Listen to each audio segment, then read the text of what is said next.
ఈరోజు స్వదేశ్ దర్శన్ 2.0 కింద 97 కోట్లు రావటం, అందులో ఫస్ట్ టెండర్గా 50 కోట్లు టెండర్ పిలవటం, ఆ 50 కోట్లలో భాగంగా టెండర్లో ప్రక్రియ అగ్రిమెంట్లు అయిపోయి వర్కులు స్టార్ట్ చేయటం. ఆ వర్కులు స్టార్ట్ చేసినప్పుడు అది కూడా మంచి కాంట్రాక్టర్ వ్యవస్థగా ఈరోజు పనిచేస్తూ ఉన్నారు. మంచి వ్యక్తులు, ఏదైనా లోటుపాట్లు ఉన్నా కూడా చెబితే సరి చేసుకుని ముందుకు వెళ్ళే వ్యక్తులు, వాళ్ళందరూ కూడా సకాలంలో పూర్తి చేస్తారు. వీళ్ళకి కాంట్రాక్టర్ వ్యవస్థను మనందరం కాపాడుకోవాలి.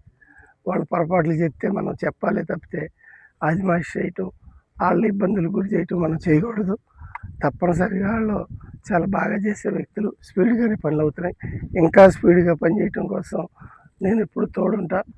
ఈ విషయంలో మీరు కూడా, పత్రికా విలేకరులు కూడా వాళ్ళకి తోడుండాలి అన్ని రకాలుగా. మీకు ఏమైనా ఇబ్బందులు ఉంటే నాకు చెప్పండి, కానీ ప్రతి చిన్నది పెద్దది వాళ్ళని ఇబ్బందులకు గురి చేసే విధంగా మనం కూడా ఉండకూడదని మీకు కూడా తెలియజేస్తున్నా. ఎందుకంటే అసలు ఇప్పుడు వర్కులు చేసే మనుషులు లేరు.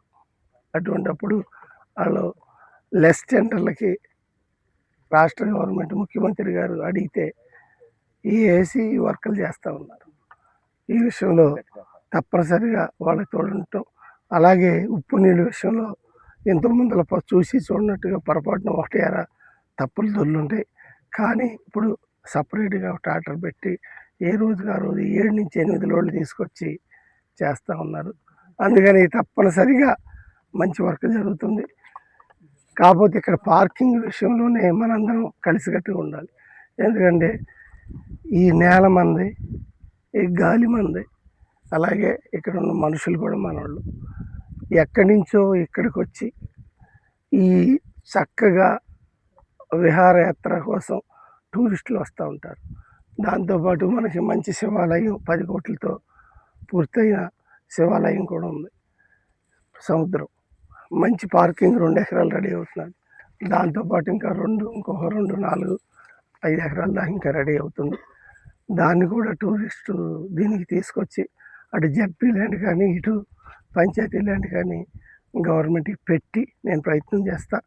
రాబోయే కొద్ది రోజుల్లో ఇక్కడ కొద్ది రోజులు కాదు, కొద్ది నెలల్లో, సుమారు రాబోయే 7 నెలల్లో అన్ని ఒక్కొలిక్కి వస్తాయి. ఇది అయ్యాక చంద్రబాబు నాయుడు గారిని తీసుకొచ్చి చాలా మంచి హై లెవెల్లో బీచ్ ఫెస్ట్ కూడా చేస్తాం. అలాగే ఇక్కడ 3 హోటల్స్, 1 ఐటీసీ, 2 హిల్టన్, 3 రాయల్ అనే హోటల్ ఒకటి వచ్చింది.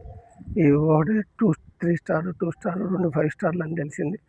అలాగే ఎక్సలెన్స్ సెంటర్ అని, ఎక్స్పీరియన్స్ సెంటర్ అని 3 ఎకరాలతో ప్రభుత్వం ఆ ఫారెస్ట్ సైడు ఉంది. దీనికి రోడ్డు పూర్తిగా తిరిగి బాగా అరేంజ్ చేస్తున్నారు. అలాగే పక్కనే ప్రైవేట్ రిసార్ట్స్ కూడా ఇక్కడ వస్తున్నాయని మాకు ఇన్ఫర్మేషన్ ఉంది. ఈ ప్రాంతం చాలా అభివృద్ధి జరుగుతున్నదంటంలో సందేహం లేదు. అభివృద్ధి జరిగే టైంలోనే అవినీతికి రెక్కలు వస్తూ ఉంటాయి.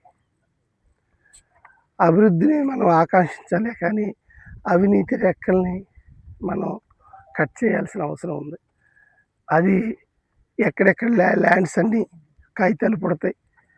ఫారెస్ట్ ల్యాండ్లు కూడా ఆక్రమించుకుని పట్టాలు పుట్టించే ప్రబుద్ధులు గత ప్రభుత్వంలో ఉన్నారు. అవన్నీ కూడా గందరగోళంగా ఉన్నాయి. వాటన్నిటిని కూడా కట్ చేసుకుని సరైన దిశగా ఈ ప్రాంతాన్ని కాపాడుకుని టూరిస్టు